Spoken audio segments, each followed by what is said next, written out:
Bienvenidos a El Solidario Vive la Noticia.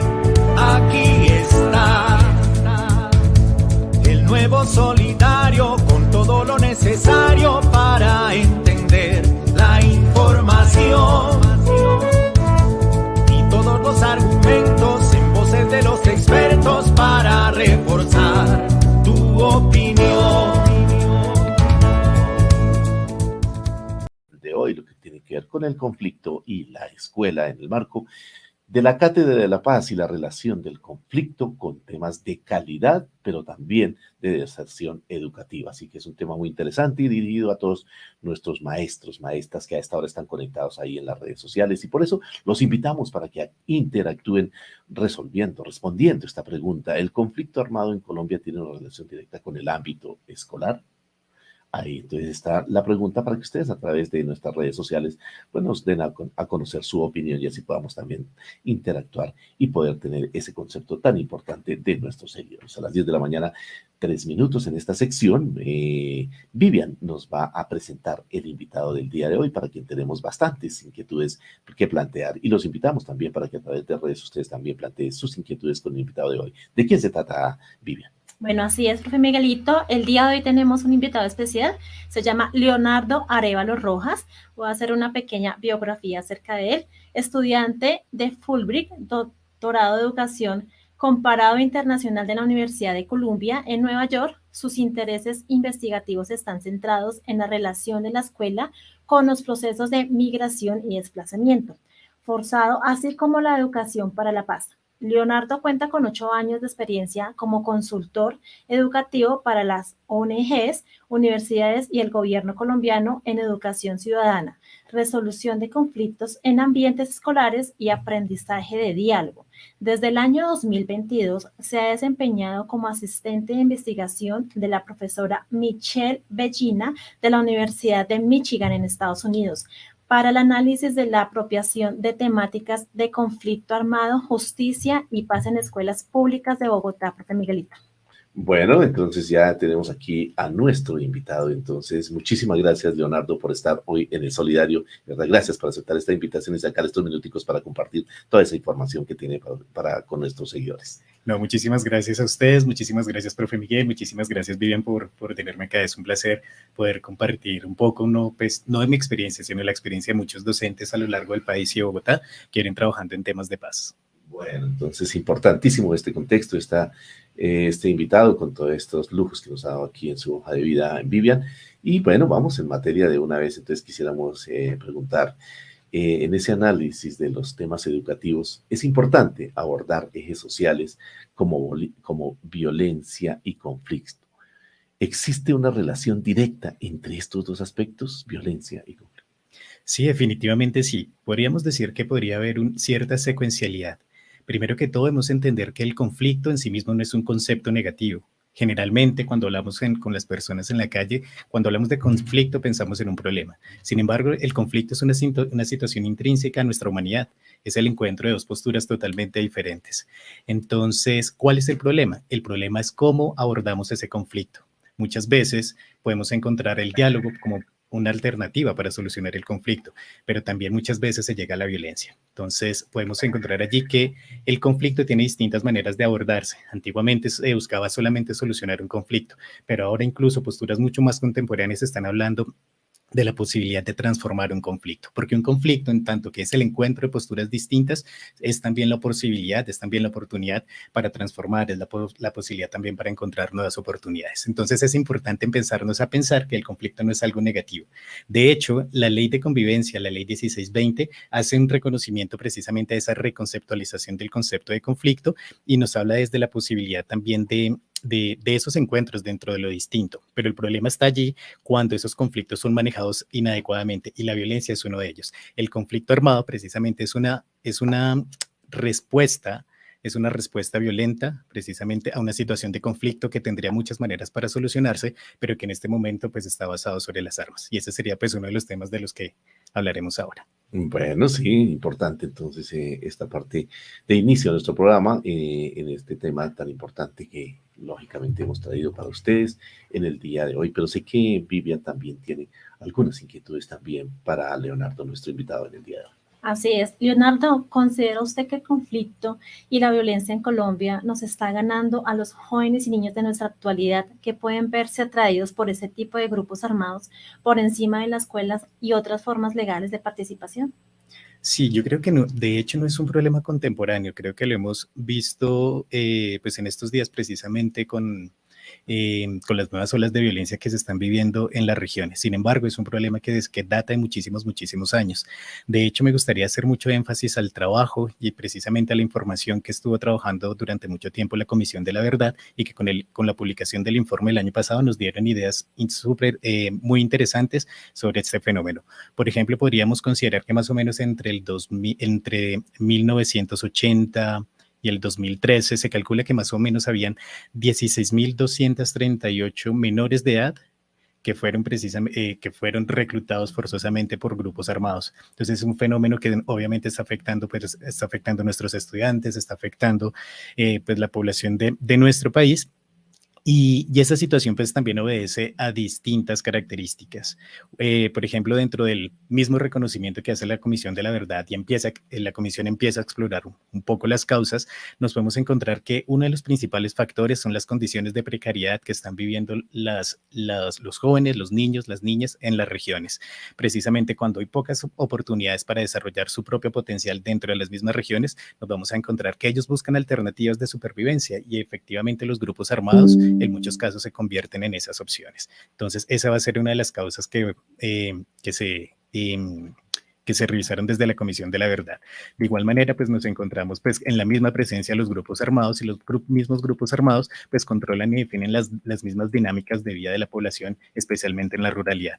Y por ese motivo, pues muchas veces pues se trata de procesos forzosos en donde esos son vinculados en contra de las mismas decisiones de los estudiantes, en contra de las mismas decisiones también de sus familias. Es un desarrollo bastante fuerte. De igual manera, nos podemos encontrar frente a la misma diligencia o imposibilidad de atender a estas situaciones por parte del Estado, la falta de mecanismos, la falta de rutas claras. Muchas veces se diseñan grandes estrategias a nivel nacional, pero lamentablemente dentro de ciertos territorios no terminan siendo efectivas. Y también nos podemos encontrar pues desde el mismo acompañamiento que hacemos como comunidad, desde el mismo acompañamiento que hacemos como familia. También muchas veces dentro de esos mismos acompañamientos en el crecimiento de los chicos y las chicas dentro de las familias, pues también se pueden generar también estas situaciones que facilitan el reclutamiento forzoso de los estudiantes a los grupos armados. Bueno, importantes aportes en el día de hoy, cuando son las 10 de la mañana, 10 minutos, 10 de la mañana, 10 minutos. Estamos aquí en el Solidario y en este tema tan importante que hemos traído para ustedes en el día de hoy. Leonardo, desde ese acercamiento que usted tiene con las comunidades escolares, ¿qué relación existe entre el conflicto armado y ese fenómeno de la deserción educativa? Bueno, en primer lugar, hay unas discusiones bastante interesantes que se están dando dentro de la investigación que se hace en educación, porque a veces conceptos como el concepto de deserción podría también ser como problemático, ¿no? Podemos encontrar a veces que palabras como el abandono escolar, porque los estudiantes no están desertando como si se tratara de pertenecer, no sé, a un ejército, sino que también tenemos que desarmar ese mismo lenguaje. Entonces, en esos casos, por ejemplo, de abandono, nos vamos a encontrar que del mismo modo la Comisión de la Verdad estuvo trabajando también precisamente en esa relación, qué relación se puede encontrar allí. Y por un lado podemos encontrar de pronto factores que son directos dentro de los territorios que están viviendo el conflicto armado. En primer lugar, la suspensión de clases. Cuando habían ataques directos precisamente a las instituciones educativas, había una suspensión de clases que en algunos momentos se extendían por 2 semanas, 3 semanas y en algunos casos ciertas escuelas que precisamente se encuentran en lugares más apartados, pues no tuvieron la posibilidad nuevamente de abrir. También nos encontramos con el mismo abandono de los docentes precisamente con el fin de proteger sus propias vidas. Muchas veces los grupos armados amenazaban también a los docentes que vienen trabajando en estas escuelas, en estos colegios rurales, y los docentes preferían dejar su plaza y cuidar su vida que permanecer dentro de los territorios. Entonces, eso también, por ejemplo, es una acción directa que podemos encontrar allí. Y al mismo modo, el temor de las familias. Cuando las poblaciones son atacadas, cuando las comunidades son atacadas, las familias prefieren en muchos casos mover a sus hijos de estas instituciones que posiblemente están en unas zonas rurales apartadas y llevarlos a los centros urbanos, precisamente buscando un poco de seguridad. Entonces sí podemos encontrar allí una relación directa entre el conflicto armado y la dirección y la deserción educativa, el abandono educativo. Según cifras, por ejemplo, en los últimos estudios que tuvimos del Ministerio de Educación, dentro de los últimos informes, por ejemplo, en el 2003, entre el 2022 y el 2023 nos encontramos que aproximadamente 500.000 estudiantes han abandonado colegios a lo largo del país, que es una cifra totalmente escandalosa. Cifras que vinieron creciendo después de la pandemia también. Nos vamos a encontrar también, por ejemplo, que dentro de esta población de estos 500.000 estudiantes, las escuelas rurales generalmente son las escuelas que han sido más afectadas en los procesos de abandono, e incluso cuando se hace la evaluación del número de personas, de estudiantes que están abandonando los colegios, y nos ponemos a revisar en dónde están ubicados, el 40% de los estudiantes que abandonan la educación están precisamente en zonas de conflicto. Entonces son cifras supremamente escandalosas que hacen que lamentablemente este problema sea tan vigente ahora como hace 20 años también. Leonardo, con lo que nos estás informando, ¿podemos decir que las escuelas deben ser territorio de paz actualmente? Claro, yo creo que hay múltiples motivos para podernos encontrar allí. Por ejemplo, primero es de la Constitución Política, desde el artículo 67, que es uno de estos artículos de la Constitución que nos habla precisamente del derecho a la educación. Nos damos cuenta que el Estado tiene también, de la misma manera que tiene la obligación de regular el derecho educativo, al mismo tiempo necesitamos también, el Estado debe velar por su protección. Entonces, necesariamente debe serlo así. También es importante tener en cuenta que la escuela es un bien protegido de carácter civil, como lo anuncia también el derecho internacional humanitario. Entonces, dentro del derecho internacional humanitario se identifica que la escuela es una institución civil que no representa ninguna ganancia militar y por tanto no puede ser un territorio de disputa, un territorio de batalla. De igual manera, y este factor me parece supremamente interesante, es el valor comunitario de la escuela. Si nos damos cuenta, en muchos territorios apartados, la única representación del Estado está representada precisamente en la escuela, pero la escuela no es solamente el lugar donde los estudiantes reciben clase.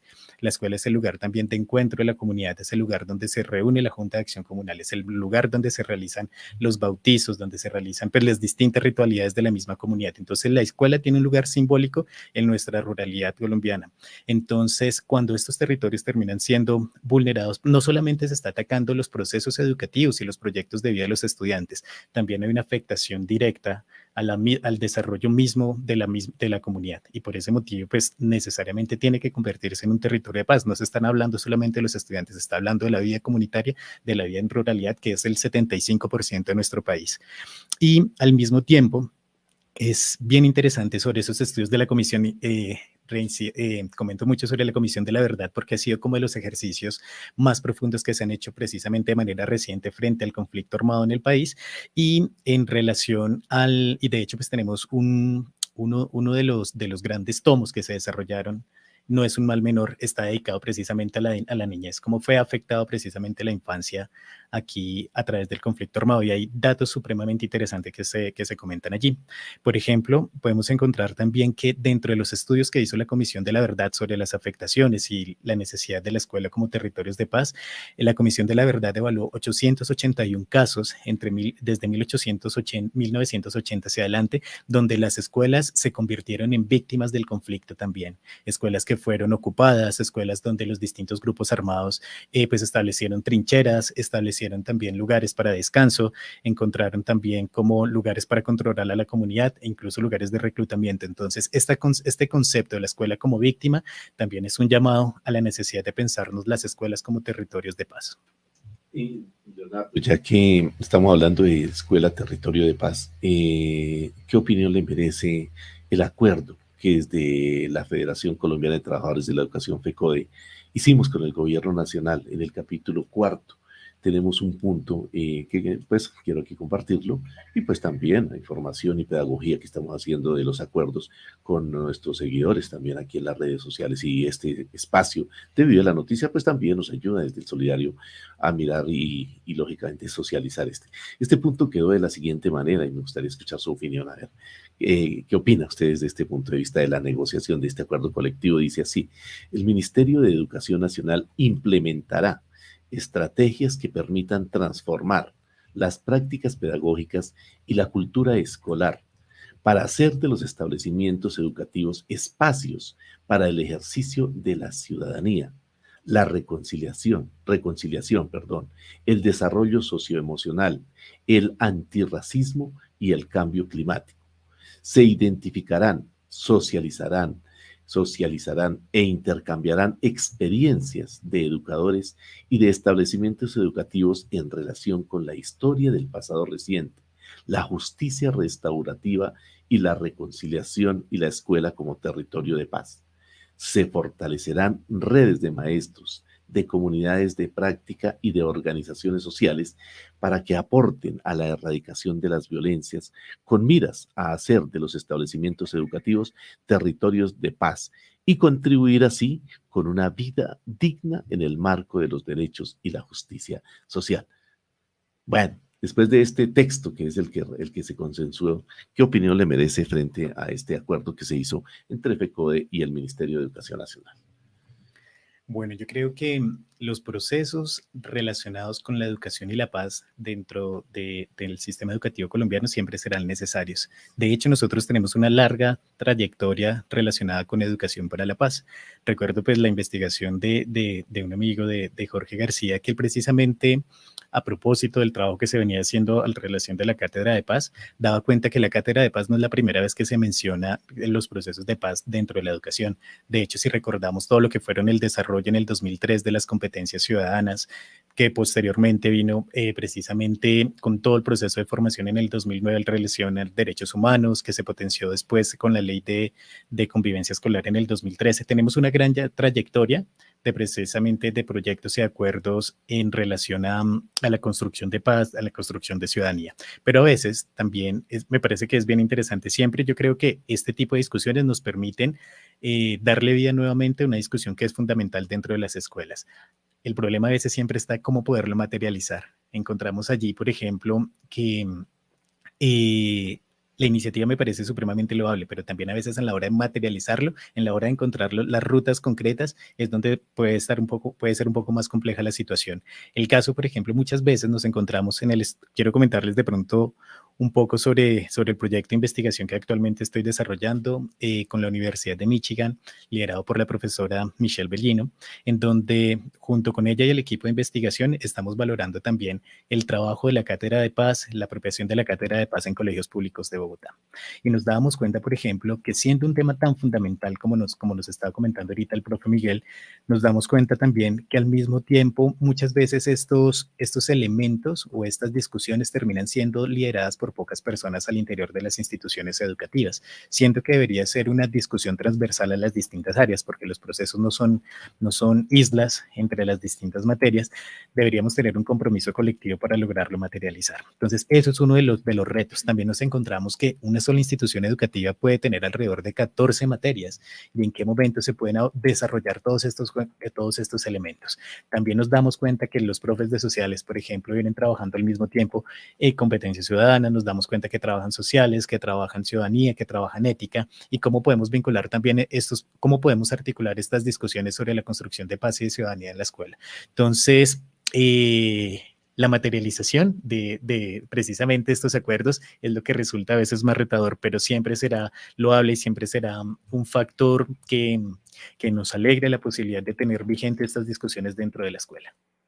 Bueno, importante entonces todas estas apreciaciones que nos dan el día de hoy. Nuestro invitado, cuando son las 10 de la mañana, 21 minutos. Leonardo, me queda algo sonando de todo esto que hemos dialogado hoy. No deserción, mejor hablar de abandono. Sí, totalmente de acuerdo. Creo que es algo que se ha venido diciendo y desde el lenguaje también tenemos que empezar a manejar toda esta situación. Es deserción, no, mejor abandono, que es lo que se presenta. Bueno, pues que no, ni una ni la otra la haya, sí, ¿no? Pero digamos en el uso del lenguaje sí, desde el lenguaje fundamental. Y sí, empezamos a construir. Bueno, sé que Vivian también tiene más inquietudes, preguntas para nuestros seguidores a esta hora de la mañana y es importante también comentarios que más adelante hacemos referencia a ellos, Leonardo. Bueno, Leonardo, yo tengo una pregunta acerca, hablando ya de la Cátedra de Paz, que como dices tú, en los colegios no se toma, no se ve como una materia y debería ser. Esta materia o que se tome este tema en las escuelas ayudaría a que no se formaran tantas pandillas, tantas bandas y empezar como porque los jóvenes tomen este camino de las armas y demás. Sí, yo creo que hay un tema muy interesante. Nuevamente hablo desde el trabajo que viene haciendo la Comisión de la Verdad. Y cuando fue precisamente el discurso de entrega también del informe de la Comisión, unos elementos muy interesantes que el padre Berrux comentó en ese evento. Y uno de ellos es la responsabilidad colectiva que tenemos todas las personas en el país en relación al conflicto armado, porque generalmente siempre responsabilizábamos al Estado, pero también qué estábamos haciendo nosotros como docentes, qué estaban haciendo las familias, qué estaban haciendo las distintas instituciones que pues precisamente están en el país. Entonces, al respecto me parece supremamente interesante y cuando hablemos de conflicto armado, generalmente lo asociamos a la ruralidad, pero el conflicto armado es una discusión, es un proceso que necesita y merece estar ser discutido también al interior de las ciudades. No estamos hablando de dos países distintos, estamos hablando de un solo país que debe unirse precisamente al trabajo alrededor de la paz. Todo ello para comentarte también que los vínculos, es interesante ver cómo en las discusiones que se realizaron en la investigación que estamos liderando, no solamente los estudiantes hablan del conflicto armado como algo lejano, como algo que está solamente en la ruralidad, sino que también empiezan a hacer asociaciones también con lo que está pasando, con todas las redes de microtráfico que rodean las instituciones educativas. Entonces, a veces lo que pasa a través de la educación es que esos vínculos entre el microtráfico de las instituciones alrededor de las instituciones educativas y el conflicto armado empiezan a tener sentido. Entonces, pues efectivamente no son, cuando hablamos de conflicto armado, cuando hablamos precisamente de todos estos tipos de violencia, no son fenómenos aislados que ocurren uno en la ruralidad y otro en las zonas urbanas. No estamos hablando de un proceso que es mucho más complejo y que necesita abordarse de distintas maneras porque también ocurre en las mismas ciudades. A veces los chicos cuando no tienen la oportunidad también para continuar sus estudios, para encontrar quizás unas garantías laborales mínimas, encuentran aquellos espacios que les den más rentabilidad y lamentablemente el microtráfico y también todas las expectativas que se generan alrededor del microtráfico, el poder, las armas, el dinero, también se terminan convirtiendo en factores supremamente atractivos para ellos. Entonces es un fenómeno complejo que necesita trabajarse en ciudades y en la ruralidad.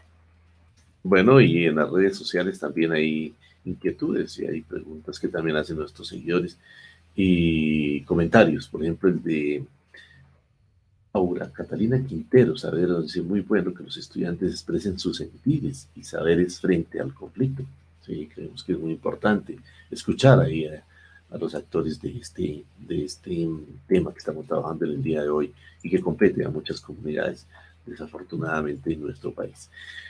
Alan Quintero dice, ¿qué retos tiene la escuela frente al conflicto, entendido como una oportunidad para aprender a convivir en paz? Entonces, los retos son grandes y bueno, ya más adelante abordaremos esta y otras inquietudes que aparecen aquí en los comentarios de nuestros seguidores en las redes sociales. Pero bueno, continuando aquí con el tema que estamos desarrollando en el día de hoy, que es muy importante con nuestro invitado Leonardo, pues quisiéramos también mirar hablar de otra situación interna de las instituciones educativas que tiene que ver con los planes de estudio, con el currículo, con las políticas públicas en educación y con la retención, bueno, si este término es aquí escolar, que tienen los territorios en conflicto en Colombia. ¿Usted qué opina respecto de estos temas? ¿Se involucran, no se involucran en las instituciones educativas frente al conflicto y a estos temas de los planes de estudio y currículo? Si el enfoque, por ejemplo, que se puede tener en los territorios, podríamos hablar de un proceso o de un sistema parcialmente descentralizado. Sabemos que la educación en Colombia es descentralizada, que cada una de las secretarías de educación precisamente pues hace distribución de presupuestos y también lidera los procesos de formación al interior de cada uno de estos territorios para trabajar con los docentes, para trabajar con las instituciones educativas. Sin embargo, pues al mismo tiempo, sabemos que también a nivel central hay desde el gobierno nacional, pues hay unos proyectos que son transversales para todos. En el caso, por ejemplo, de la Cátedra de Paz, hay una serie de elementos que el mismo gobierno pues estuvo trabajando de manera central, elaboró, por ejemplo, las didácticas, la propuesta de desempeños y las orientaciones generales. Y este material pues se terminaba trasladando también a cada uno de los territorios, las secretarías de educación, y las secretarías de educación hacían una apropiación de ese material. Entonces, eso nos permite entender que si bien hay un marco general para trabajar todos estos temas a nivel nacional, cada una de las secretarías de educación y las instituciones educativas están en la autonomía para desarrollar estos materiales, para apropiarse de estos materiales al interior de las mismas instituciones.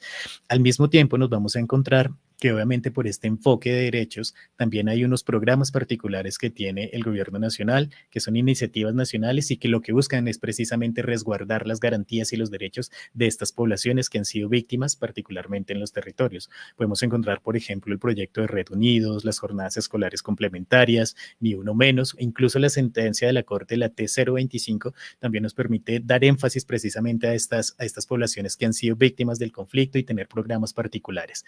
Es importante, por ejemplo, tener en cuenta que también en determinados territorios, además del trabajo nacional, de los distintos programas que desarrolla la Secretaría de Educación, también hay procesos de acompañamiento de las agencias internacionales y de distintas ONGs.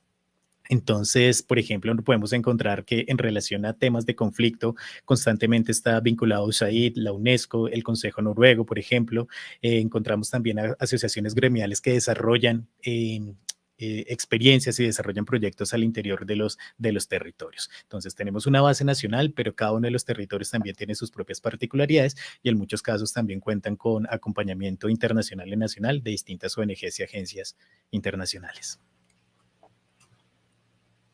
Bueno, 10 de la mañana, 28 minutos, ya casi vamos a hacer aquí la pausa de la media hora, pero sí que Vivian tiene una preguntita antes para nuestro invitado en el día de hoy con este tema tan importante que pues lógicamente compete también a las comunidades educativas y al magisterio colombiano. Así es, Miguel. Desde sus acercamientos a comunidades escolares, ¿qué relación existe entre el conflicto y la deserción educativa, Leonardo? Bueno, estos elementos, como lo venía comentando hace un momento, pues precisamente habíamos hablado como de los factores directos que se habían desarrollado allí cuando hay una presencia directa de los grupos armados en los territorios y precisamente pues hay un abandono pues de las instituciones educativas. También encontramos que los maestros pues no pueden continuar los acompañamientos o no pueden permanecer dentro de los territorios. También nos damos cuenta que las familias también pues buscan también como mover a sus hijos para otras instituciones educativas. Pero al mismo tiempo también nos encontramos factores que son indirectos y es todo el trabajo que puede hacer la escuela precisamente para evitar que los proyectos de vida de los estudiantes, tanto dentro de las ciudades como por fuera de las ciudades, estén relacionadas precisamente desde el conflicto armado. Como las escuelas también pueden potenciar los proyectos de vida, como pueden ofrecer y también potenciar las mismas habilidades que tienen los estudiantes para que evidentemente se desarrollen otras potencialidades.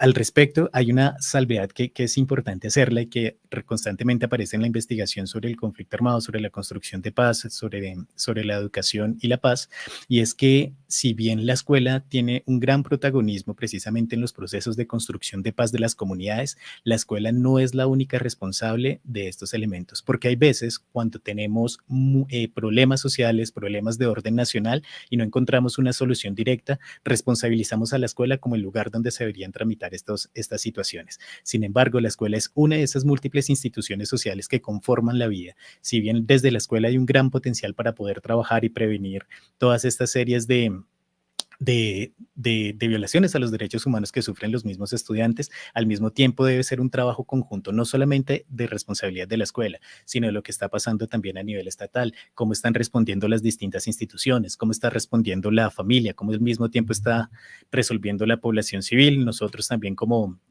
colombianas, como colombianos a esta situación. Entonces, si bien la escuela es un sitio donde hay muchísimas posibilidades para construir, también es un trabajo conjunto del resto de la sociedad. Bueno, Leonardo, muchísimas gracias por toda esa información.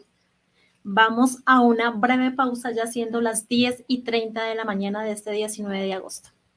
Y bueno, entonces retomamos aquí con nuestro invitado Leonardo. ¿Qué está haciendo la escuela para subsanar la retención escolar y la inserción de los jóvenes al conflicto? Bueno, profe Miguel, desde el Ministerio de Educación hay distintas estrategias, distintas alternativas que se están desarrollando. Por un lado, por ejemplo, hay un interés por desarrollar una búsqueda activa en la matrícula, precisamente cuando tenemos los censos, cuando conocemos dónde está la población, pues hay un interés también desde las Secretarías de Educación por tratar de ubicar a todos los estudiantes que están dentro de los mismos territorios para que estén vinculados a los procesos educativos. De igual manera, hay distintas estrategias para garantizar la permanencia escolar, por ejemplo, el transporte escolar cuando pues, las situaciones precisamente, cuando la distancia entre las mismas instituciones educativas y si las comunidades no son cercanas. Encontramos también entregas de útiles escolares, en temas de vestuario, también la garantía de la alimentación a través de los programas PAE. Son distintas maneras para garantizar que los estudiantes puedan permanecer dentro de las instituciones educativas. También toda la política que se ha desarrollado alrededor de la gratuidad, por ejemplo, dentro del sistema general de participaciones, para que los estudiantes y las familias no tengan que, de sus presupuestos, de su dinero, pues precisamente pagar por la educación, que en sí mismo es un derecho. Nos encontramos también que, dependiendo de los territorios, nos vamos a encontrar con modelos flexibles de educación en los cuales los niños, las niñas, los jóvenes puedan participar dentro de estos procesos, teniendo en cuenta los ritmos de vida dentro de sus propias comunidades. No todas las comunidades, no todas las instituciones educativas funcionan como suele ocurrir dentro de las ciudades con este tipo de horarios. También hay estudiantes que obtienen la posibilidad solamente de asistir 1 o 2 días a las instituciones educativas, que necesitan trabajar más de manera autónoma que dentro de los mismos establecimientos. Entonces hay modelos educativos flexibles que nos permiten también, como dependiendo de las características de los territorios, poder que los estudiantes, las familias puedan participar de los procesos educativos. Y también hay desarrollos de grupos de atención poblacionales que tienen un énfasis precisamente en las situaciones de vulnerabilidad. Entonces son procesos de acompañamiento. Tuve la posibilidad de trabajar durante muchos años en la ruralidad de Cundinamarca y me he dado cuenta, por ejemplo, cuando llegaban los estudiantes desplazados, tanto a nivel interno, desplazamiento interno, pero que también llegaban familias venezolanas a las instituciones educativas rurales de Cundinamarca, también hay un acompañamiento directo desde las alcaldías locales, precisamente desde el equipo de psicología, dentro de los equipos también pedagógicos que tienen las mismas instituciones, pero al mismo tiempo los distintos municipios y las secretarías de educación, para tratar de generar un proceso mucho más amable de acoplamiento, de integración de estas comunidades vulnerables dentro de sus nuevos territorios. Entonces hay distintos dispositivos que se están desarrollando allí. A nivel legal, desde el año 2010 hay un COMPES especializado, que es el COMPES 3673, que tiene precisamente un énfasis en la prevención del reclutamiento forzado, y se identifican allí como cuáles son esos municipios que son más vulnerables, pero al mismo tiempo cuál es la ruta que se debe seguir en casos de, por ejemplo, reclutamiento forzado, y qué deberían hacer las instituciones educativas, qué deberían hacer también, por ejemplo, al interior de cada uno de los territorios para poder atender a estos fenómenos. Entonces, pues esas son como algunas de las características generales que se están desarrollando a nivel estatal sobre la atención a este problema. Y es supremamente importante, por ejemplo, un estudio muy reciente que se estuvo realizando entre el ICBF y la UNICEF entre el 2013 y el 2022, fue publicado el año pasado. Por ejemplo, aparecía que de los 100 municipios PEDET, estos municipios que tienen énfasis precisamente por su vulnerabilidad frente al conflicto armado, dentro de esos 170 municipios, 103 presentan un alto riesgo de reclutamiento y utilización de los niños, de los jóvenes en la violencia. Hay que tener en cuenta que también otra de las formas de vulnerar los derechos de niños, niñas, jóvenes relacionados al conflicto armado no solamente es el reclutamiento, también la utilización de esta población para los intereses de los mismos grupos armados. Entonces, no solamente pasan por hacer parte de las filas, también muchas veces también los grupos armados los utilizan para llevar razones, para hacer favores, y eso los termina poco a poco vinculando dentro del mismo conflicto.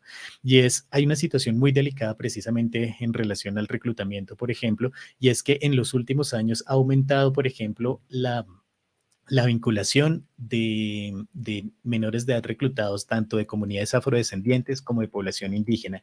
Viene creciendo en estos números de manera reciente, y también el reclutamiento de mujeres ha aumentado en comparación a los años anteriores. Entonces son otros fenómenos que generan alarma dentro de estos procesos de reclutamiento forzoso.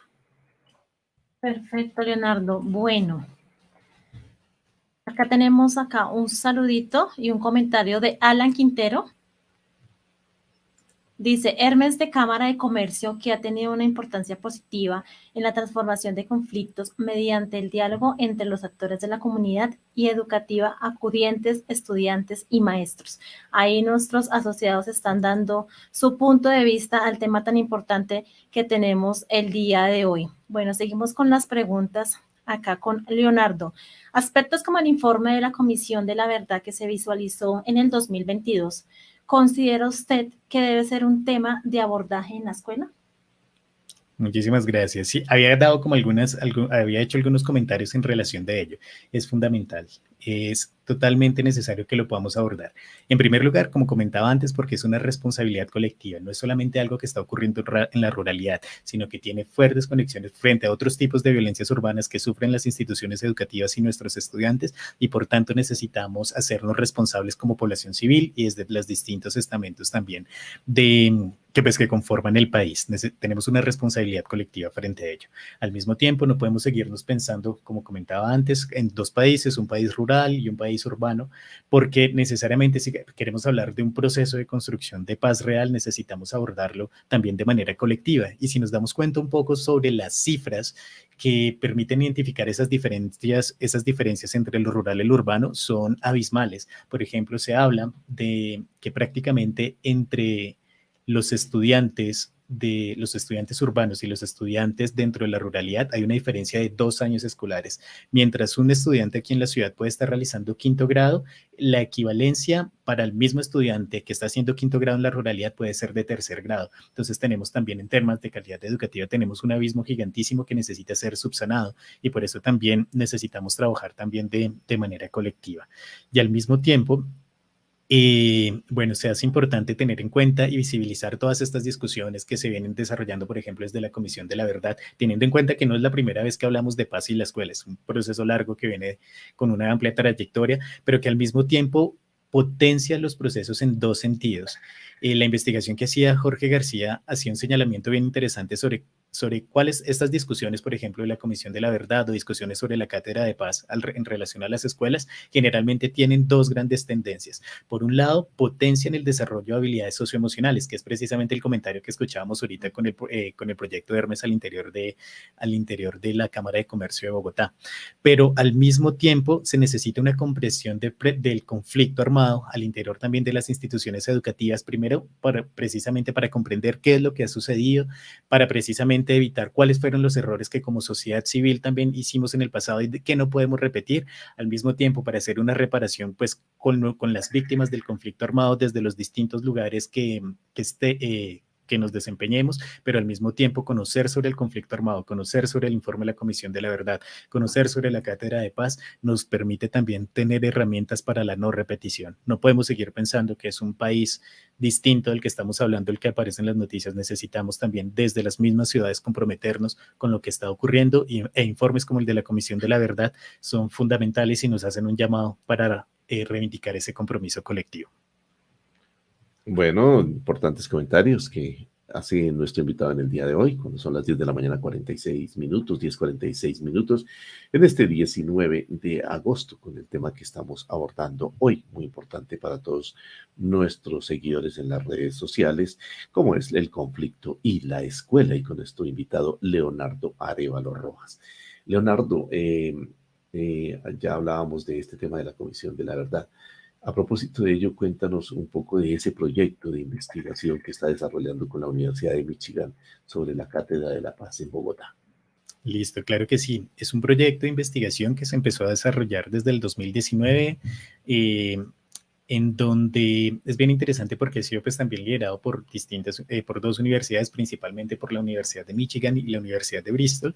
Y dentro del equipo de investigación que tenemos, la profesora Michelle Bellino dentro de este equipo de investigación, pues ha estado también trabajando con estos temas de conflicto armado y construcción de paz al interior de Colombia. Este proyecto de investigación se llama Enseñando para la Paz en Ambientes Políticamente Sensibles y es muy interesante porque es hablar de paz, hablar de, por ejemplo, del proceso de la Cátedra de Paz, pero no al interior de lo que está pasando en la ruralidad, sino qué pasa dentro de las ciudades. ¿Qué pasa con esas discusiones de conflicto armado? ¿Qué pasa con esas discusiones de construcción de paz? Pensándonos dentro de las ciudades que a veces parece como tan distante en sus discursos frente a lo que pasa con la ruralidad. Entonces, este proyecto de investigación que se desarrolla desde el 2019 ha tenido 2 objetivos principales. Por un lado, pretende explorar cuál es esa concepción o esas maneras como los profesores en la ciudad vienen trabajando también temas de conflicto armado y paz al interior pues, de cada una de sus clases. Pero al mismo tiempo, el segundo objetivo que persigue este proyecto de investigación es tratar de identificar cuáles son las percepciones de los estudiantes frente de los estudiantes en la ciudad, particularmente en Bogotá, frente al conflicto armado y la construcción de paz, precisamente para tejer esos puentes que ahorita que Vivian nos estabas comentando allí. Este proyecto de investigación ha tenido, pues ha estado enfocado precisamente, se ha trabajado con 45 docentes de 19 localidades de Bogotá, ha vinculado más de 3.133 estudiantes con quienes se ha desarrollado se han aplicado distintas herramientas, particularmente entrevistas, y la última fase de la investigación la estamos desarrollando con trabajo etnográfico dentro de las aulas, haciendo acompañamiento también a los profesores, cómo le están trabajando, cuáles son los retos que encuentran día a día, qué está ocurriendo también, cuáles son ese trabajo didáctico que se está haciendo con estos temas, cuáles son esos retos que tienen las instituciones para trabajar y hablar de paz al interior de las instituciones educativas. Entonces, en términos generales, esas es como las características de la investigación. Sin embargo, hay unos hallazgos parciales, la investigación no ha finalizado, hay un énfasis, por ejemplo, ahorita sobre el interés que se está, sobre la percepción de los estudiantes, eso es como uno de los temas en los que se viene trabajando. Pero es bien interesante, por ejemplo, identificar que dentro de los hallazgos parciales que la investigación ha dado es, por ejemplo, cómo la influencia del contexto viene transformando constantemente las discusiones sobre la cátedra de paz al interior de las instituciones educativas. La cátedra de paz, pese también a los años en donde ya fue publicada, no se mantiene como una información, no se mantiene como un conjunto de conocimientos o elementos que son estáticos, sino constantemente a partir de lo que está ocurriendo en el país, esas mismas discusiones se van alimentando. Los chicos y las chicas dentro de las instituciones educativas están supremamente interesados qué está ocurriendo con el estallido social, qué está ocurriendo también dentro de lo que ellos también perciben a su alrededor, y eso también se convierten en elementos que constantemente están alimentando las discusiones sobre cátedra de paz. Al mismo tiempo, nos encontramos también diversos formatos como estas discusiones sobre el conflicto armado, estas discusiones sobre también la construcción de paz tienen en el colegio. Por un lado, por ejemplo, desde la cátedra de paz, algunas instituciones educativas decidieron crear una materia específica de cátedra de paz. En otros casos, por ejemplo, las instituciones educativas identificaron cuáles son esos elementos que son primordiales para discutir dentro de sus clases y empezaron a apropiarse de estos elementos al interior de las clases de sociales, al interior de las clases de ética. En otros momentos, por ejemplo, el formato que tiene la enseñanza de paz está basada sobre los proyectos transversales o incluso también sobre actividades puntuales. Trabajemos alrededor de la cátedra de paz, trabajemos alrededor del, por ejemplo, el profe Salomón tiene una iniciativa bellísima que es la construcción de estos escenarios para la paz, para la convivencia, y también como en momentos específicos hay un gran interés de las instituciones educativas y de los estudiantes para poder explorar esta serie de elementos. También nos encontramos la articulación de las discusiones de paz con proyectos como el proyecto Hermes que nos estaban comentando pues hace unos minutos también. Nos encontramos al mismo tiempo con una serie de desafíos. Estos son un poco como ha sido el proceso de implementación, cómo se está haciendo al interior de las escuelas, pero también hay unos desafíos bastante grandes que enfrentan las instituciones educativas. Por un lado, por ejemplo, la falta de lineamientos por parte de las entidades gubernamentales es una de las grandes falencias. Cuando aparece la cátedra de paz, listo, vamos a empezar, se tiene que desarrollar en todas las instituciones educativas a nivel nacional, pero muchas veces ese elemento formativo no llegaba a las entidades territoriales. Lamentablemente se quedaban a nivel central y no habían vías de comunicación para transmitir en estos elementos. Entonces los profesores decían, listo, vamos a trabajar cátedra de paz, pero sinceramente no habían elementos para poderlo hacer. Vamos a encontrarnos también a veces en lo mismo, escaso material pedagógico, no solamente falta de formación, sino escaso material pedagógico, y nos encontramos también la falta de tiempo para incluir nuevos contenidos. Esa es una de las preguntas centrales que encuentra allí la investigación. ¿Cómo hacemos cuando hay 14 materias dentro de las clases, cuando los profesores de sociales tienen que sortear alrededor de 4 o 5 materias al mismo tiempo? ¿Cómo podemos incluir estas discusiones que son tan fundamentales dentro de los pocos espacios? Muchas veces los profes de sociales pueden trabajar alrededor de 1 o 2 horas durante la semana, que realmente para todo lo que tienen que discutir sobre geografía, sobre historia, sobre conflicto internacional, sobre conflicto local es muy poco tiempo. Entonces, ¿cómo se puede articular y cómo se puede generar espacios mucho más pues mucho más apropiados para el desarrollo de este tipo de discusiones? Nos encontramos también, por ejemplo, pues los límites también como de la necesidad de hacer abordajes transversales, porque lamentablemente en muchos casos estas discusiones se encuentra allí la investigación.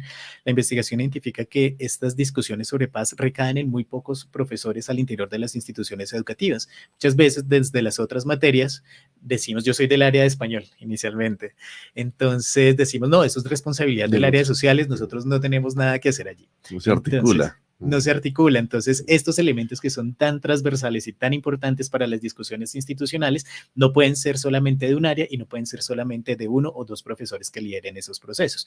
Hablábamos también de la asignación horaria limitada. Y bueno, y también de visibilizar y hacerlos explícitos, porque nos encontramos dentro de lo que hemos encontrado también, por ejemplo, en relación a los estudiantes, que los estudiantes más o menos alrededor del 45% no tienen idea que se vienen trabajando elementos de cátedra de paz o de educación para la paz al interior de las instituciones educativas. Entonces, a veces también desde las instituciones educativas necesitamos hacer evidente esta serie de situaciones, de problemas, de intereses, porque también pues tenemos un compromiso colectivo con la construcción de paz en el país. Entonces, hay que hacerlo evidente porque muchas veces casi la mitad de los estudiantes no saben al interior de sus mismas instituciones que se están trabajando estos temas. Así es, Leonardo. Bueno, profe Miguel, Leonardo, no podemos dejar de hablar de un tema que le trajo un sacudón al mundo. En su efecto, pues fue el COVID-19. ¿Cómo afectó la pandemia la convivencia y las relaciones convivenciales en los colegios? ¿Hay alguna relación directa entre las dos anteriores consideraciones, Leonardo? Totalmente, totalmente. Yo creo que dentro de estas múltiples dimensiones que tiene la escuela, no solamente la escuela como lugar de formación en contenidos, si se puede decir, nos damos cuenta que la escuela también es un lugar de interacción y construcción social. Y una de las grandes dificultades que tuvimos en la pandemia, fue precisamente la afectación a la construcción de estas habilidades socioemocionales por parte de los estudiantes, porque las interacciones con sus compañeros, con sus compañeras, con sus profesores, con el personal administrativo de los colegios se limitó de un momento a otro. Un fin de semana fuimos el viernes a clases y el segundo martes, porque era un fin de semana festivo, ya se interrumpieron totalmente las interacciones.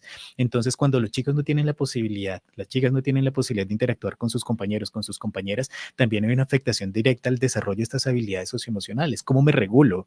¿Cómo también cuido del otro? ¿Cómo podemos construir colectivamente? Y eso durante el tiempo, casi esos 2 años que estuvimos, año largo que estuvimos aislados dentro de nuestras cámaras, realmente las cámaras en el mejor de los casos, porque no todo el mundo tenía ese acceso, pero realmente pues fue una afectación.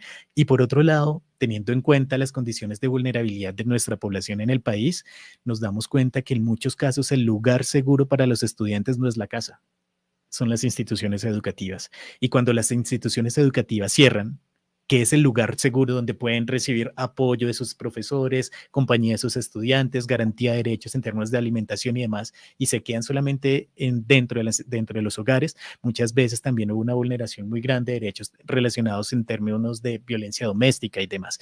Entonces eso afectó realmente pues, el desarrollo de habilidades socioemocionales y afectó precisamente pues incluso la convivencia. Recordamos a los profesores cuando volvieron después de pandemia, se encontraron con sus estudiantes, que era totalmente difícil, nos era totalmente difícil poder sortear con los grupos, precisamente por los mismos retos por esa afectación socioemocional que también hubo. Y bueno, por el otro lado, sí, definitivamente las pocas interacciones, eso limita el desarrollo de habilidades socioemocionales. Y hasta ahora, nuevamente estamos empezando a confiar en los demás, hasta ahora estamos reencontrándonos con nuestros estudiantes. Me comentaba una profesora hace poco que ella dejó de ver empezó a trabajar con un grupo durante la pandemia y realmente como año y medio después empezó a reconocerlos, cómo se sienten, nos damos cuenta de la importancia también de la comunicación presencial. Eso también fue un choque. El regreso tanto para los alumnos como para los docentes también fue un choque. En las casas también fue un choque. Sí, bastante retador. Entonces sí afectó directamente la convivencia. Bueno, son las 10 de la mañana, 57 minutos, ya para finalizar, porque se nos acabó el tiempo, Leonardo. En relación a la política pública, ¿qué opina usted del proyecto que permite favorecer con subsidios a jóvenes inmersos en el conflicto armado y también a bandas criminales? Yo creo que es totalmente necesario. Me parece que es una iniciativa muy interesante ahorita que está teniendo en cuenta el gobierno nacional, en el sentido, en primer lugar, porque nos damos cuenta cuando revisamos las causas, precisamente el reclutamiento que había al interior de las instituciones, el reclutamiento forzado que había por parte de los grupos armados, una de las principales causas era precisamente la falta de oportunidades para los jóvenes. Entonces, que los jóvenes ahorita puedan tener ciertas garantías para el desarrollo de sus propios intereses, eso favorece mucho que no encuentren como la única opción económica irme a un grupo armado, sino poder encontrar también alternativas. Y hay un elemento que es supremamente clave y es que los subsidios que recibirían estos jóvenes que están en estas zonas de conflicto armado, precisamente que han sido afectados también por los grupos armados, no es solamente recibir un dinero, sino que también van acompañados de un proceso de formación que están articulados, por ejemplo, con el desarrollo de emprendimientos, con la potencialización, por ejemplo, de sus propias habilidades y al mismo tiempo de trabajo comunitario al interior de sus municipios. Entonces es poder darles oportunidades para que los chicos encuentren alternativas y que precisamente la vinculación a los grupos armados no es la única salida, sino que desde el Estado también hay garantías desde allí.